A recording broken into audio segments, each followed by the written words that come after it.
Bakunzi b'u Rwanda twifuza TV ni munyemerere mbasuze mbifurize amahoro y'Imana, ni munyemerere mbahe amwe mu makuru yazindutse atugeraho ndetse akabara amakuru akomeye cyane. Narabwiye nti nyuma yo ko RDF yita M23 cyangwa se M23 ikubitiwe hariya mu nce za Kongo, aha mu nce za Warikare ndetse no ku yindi misozi cyangwa se aha hose bashaka kwirukanka ngo bagiye gufata, aha bataje guhirwa na gato n'ahangaha hitwa Pinga. Aha hose haguye abasirikare benshi ba RDF n'umunsi hakaza kugwamo n'abasirikare babo bakuru baba senior officer. Ntago bije koroha, ahubwo hasohotse itangazo nyuma yuko Lawrence Kanyuka yarari kurira uriye nguvugira M23, hakaba hasohotse itangazo. Wowe unkurikiye gerageza ukande kuri cya gikumikiro hejuru, ubundi wiyandikishe ku rubuga rwacu cyangwa se wiyandikishe kandi kuri subscribe ikandwaho rimwe gusa, hanyuma ubundi musharinge ibiganiro. Aha bizaba bimeze neza numara kwiyandikisha ukanda kukayogera kugira ngo ikiganiro kijye kikugeraho uko tugishyizeho.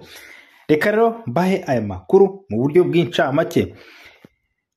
Leta zunze ubumwe za Amerika zamaze gusohora itangazo ribwira Kagame n'ingabo ze, ndavuga RDF yita M23, gukura ingabo ku butaka bwa Kongo mu buryo bwihuse, ndetse bakababwira ko bagomba gukuraho n'ibikoresho byabo bajyanye, ndavuga ibikoresho bya gisirikare n'ibimodoka by'intambara cyangwa se na za misiri. Ibyo rero bikaba biri mu itangazo. Ibi bikaba bivuzwe cyangwa se risohotse ubwo ejo baraswaga, ndetse muri iyi minsi 3 ishize baraswa bakubitwa, hanyuma Kanyuka Lawrence umuvugizi wabo Kanyuka akaza gusohora itangazo avuga ko ngo batatswe mu birindiro, ngo Kongo iri kubataka. Ariko bamara gusohora itangazo, Leta zunze ubumwe za Amerika igahita isohora itangazo ryo kuva ku butaka bwa Kongo mu buryo bwihuse. Ibi bikaba bije nyuma yuko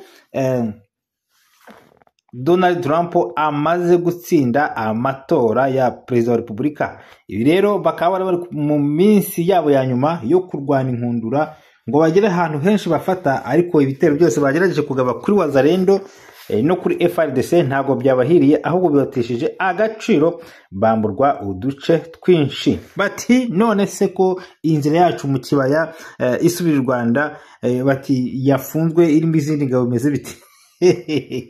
None se kari muri Kongo iyi barinda gufunga inzira yabo gute? Ibi ni mu makuru arambuye. Ntago ari ibyo gusa, ahubwo nabo ubwabo kujyana inkomere zabo n'imirambo bikomeje kubabana ikibazo, cyane ko inzira basigaranye n'imwe yonyine, kwerekera mu gihugu cyabo cyangwa se bagashirira muri Kongo. Mbibutse ko kugira ngo bazaviye bagiye bigoranye usibye kumanika amaboko. Reka dutegereze turebe icyo nababwiye cyo. Itangazo ryamaze gusohoka kandi ingabo za FRDC zikaba zinje mu mirwano ndetse n'indege.